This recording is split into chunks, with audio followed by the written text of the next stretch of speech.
country. And the difference is that the head of government is accompanied by a number of ministers, vice ministers of state and secretary rank officials.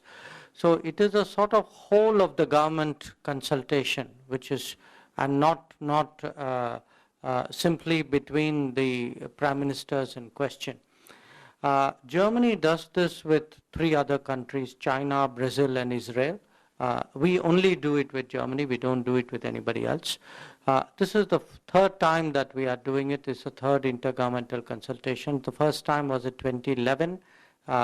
It's done every 2 years. 2013 was the next one, and therefore 2015 is the 3rd one. On this occasion, Chancellor Merkel came with 4 cabinet ministers, 3 parliamentary state secretaries, 3 state secretaries. She also carried a business delegation of about 20 CEOs.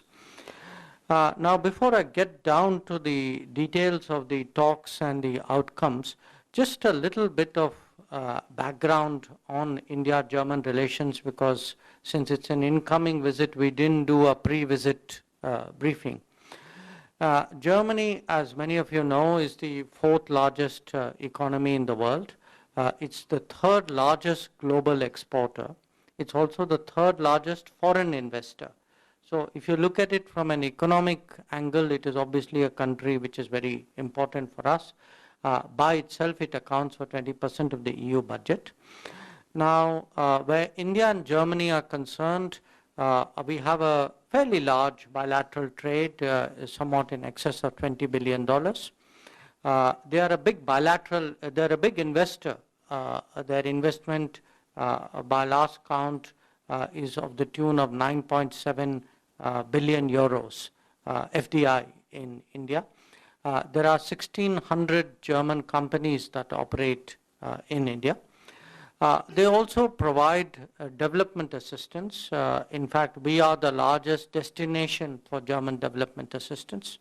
And last year, they had committed 1.2 billion euros as development assistance. Interestingly, we have a large HR relationship with Germany in the sense that a lot of German companies for quite a few years have been outsourcing work to India. And we have a significant number of Indian students in Germany, about 11,000. So as you can see, bilaterally, it's a substantive relationship. It's a very old relationship. A lot of German companies have been here for a long time. Now, on the world stage, also Germany is important. It is the current G7 president. It is a member, of course, of the G8 and the G20. It's a member of all the export control regimes in which we have an interest. Germany was one of the participating countries in the E3+3 negotiations with Iran, which finally led to a solution to the Iran nuclear issue. It is active on the Ukraine negotiations. It's involved in the Middle East, both with Syria and with Iraq. It has had a troop presence in Afghanistan from 2001, which continues. And it's also one of our partners in the G4 initiative for the UN Security Council reform. So as you can see on the international stage, Germany itself has a big profile. It also, from our point of view, has a presence and activity that makes them relevant for us. Now, as Vikas informed you, Chancellor has finished her talks. She's moved to Bangalore. Tomorrow, Prime Minister, as a special gesture, would be going to Bangalore and participating in some of the programs that she will be having, which includes a fairly big business program. Now, in terms of what we seek from Germany, obviously, as I said, Germany is an important nation. Chancellor Merkel has been Chancellor now for more than 10 years. So she's regarded as one of the major world leaders. Germany is relevant for a lot of our developmental initiatives. So if you look at Make in India, or you look at Skill India, Digital India, Namame Gange, Solar, our renewables program, In all of these, actually, the Germans have a role to play. They are a potential, in some cases, an actual partner. So a lot of our talks, and I'll walk you down the details of that, focused on what role Germany could play as a development partner. They're also important on global issues. They take a lot of interest in the climate change negotiations, on global finance issues. I would say on the whole, they are very much a power on the rise. Germany's profile has grown enormously since the reunification of Germany 25 years ago. Today, it's counted among the more influential powers, and clearly, we have an interest in developing our relationship with them. Now, very quickly, in terms of how do they see us, it was interesting that before the Chancellor came here, there was a briefing the German side did in Germany. They had some interesting things to say. Let me share that with you as well.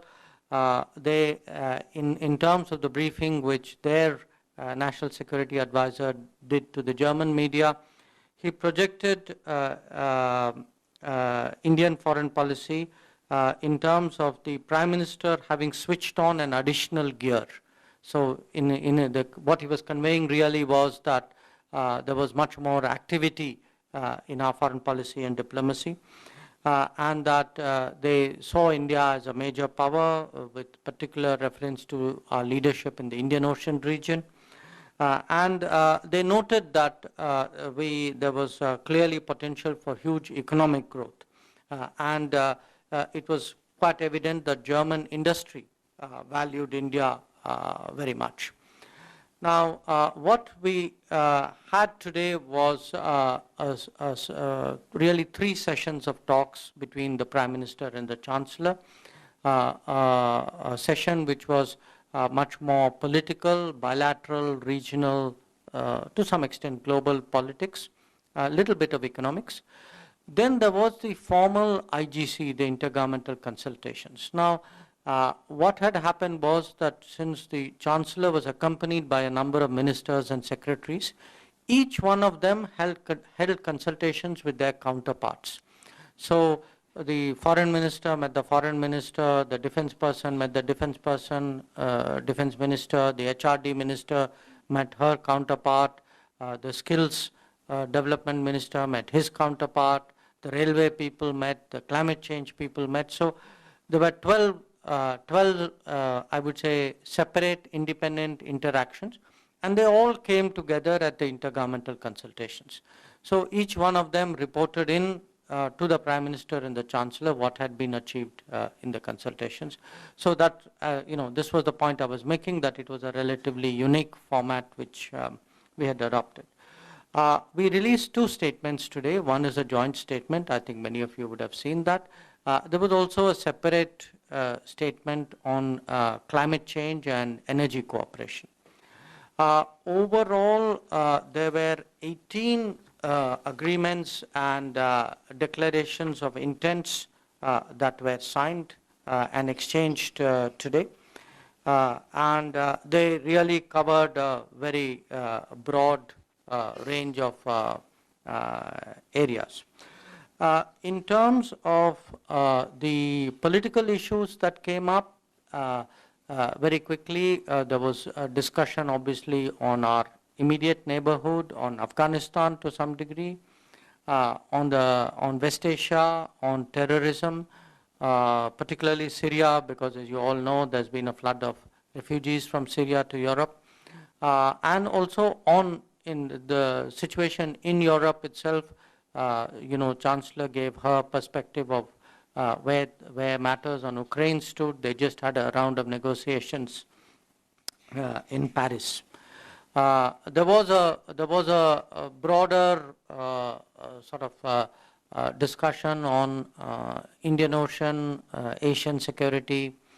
Then there were some sort of specific issues. Counter-terrorism came up, cyber consultations came up. We have agreed to establish a new policy planning dialogue. The issue of India's multilateral joining the export control regimes came up. Reform of the UN came up. The G4 meeting had just happened. That was when Chancellor and Prime Minister met each other in New York. Climate change also occupied a substantial portion of the discussion. There was a fair amount of talk on the economic side. There was appreciation of the fact that the business climate in India had improved. It was easier to do business, but there were still challenges to be met. The German side was very appreciative of the fact that we have created a German fast-track system where we have this India Invest in DIPP. So India Invest would have a German fast-track mechanism. So they were appreciative of that.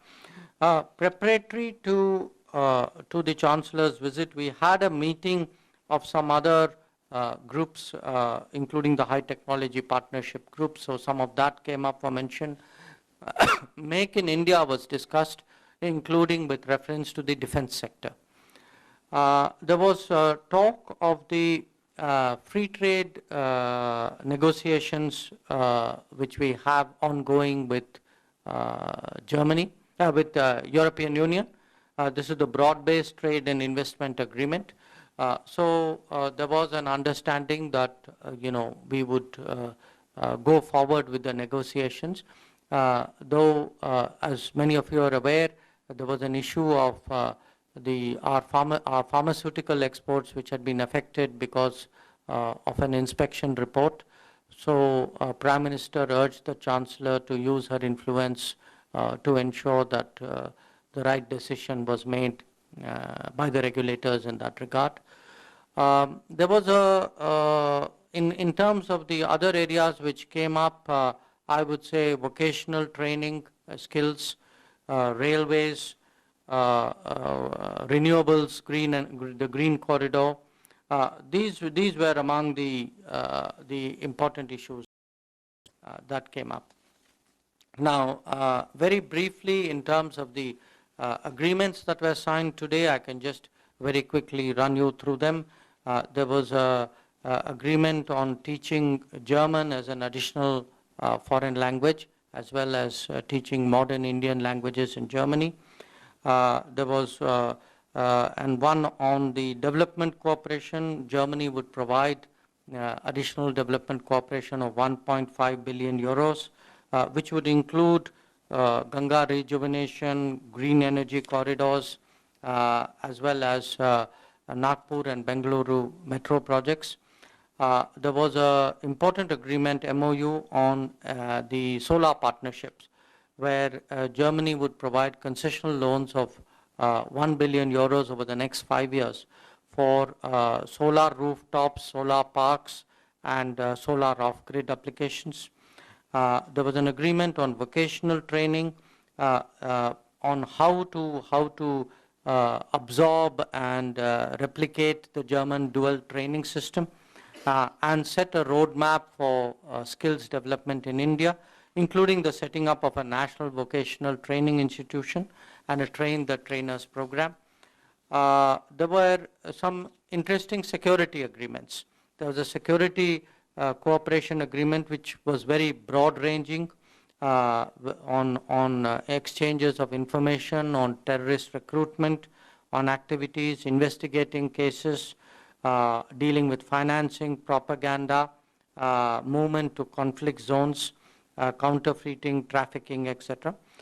There was one on sky marshals, on-flight security, disaster management.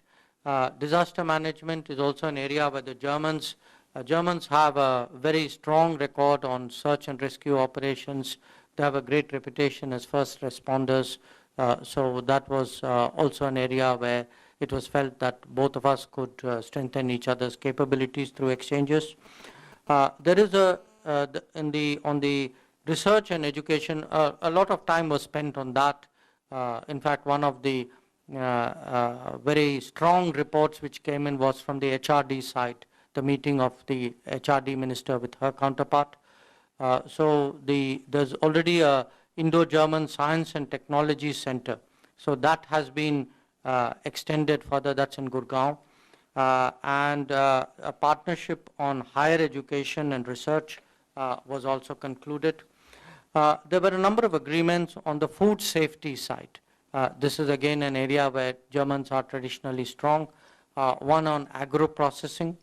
Then cooperation on railways, where we are looking at a number of areas in the railways where where the Germans have capabilities and technology of interest. And one on commercializing of technology. The Germans are particularly good. They have an institution called the Fraunhofer Institute, which is noted, famed for its ability to commercialize technology. So they did an agreement with the Department of Heavy Industry. There will be some business agreements tomorrow, and one on training of managers, exchanges as well. So that broadly was the sort of development for the day. In terms of the, I've sort of covered essentially what the joint statement itself says.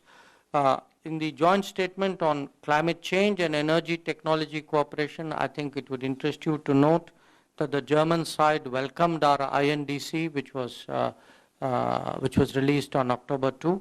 They were quite appreciative of that. There was an agreement on the importance of climate finance, and we agreed on something called the